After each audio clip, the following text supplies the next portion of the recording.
mga kaasa, good morning. Today is Sunday. So, church din napunta.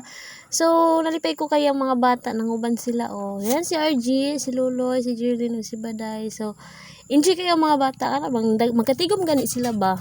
Man, kanang sa, kuan pa yun ba, ng Sunday. Lipay kayo mga bata ang nakasimba. So, unta mga padayon ng mga bata, no, sa pagsimba nga. Bisan gani nga maabot ng panahon ba nga mga tiguwang na.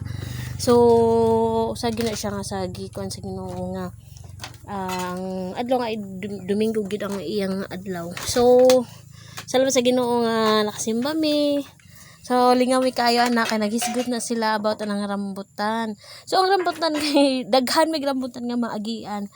So, usahay kanang maila ba sila kay nangahinog na human abi nilag maabot nila. So, agi na mo dito na mo masuwayan kung taas ba o mubo ang punuan.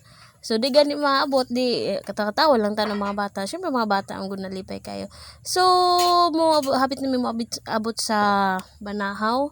Mo siya Banahaw Bridge.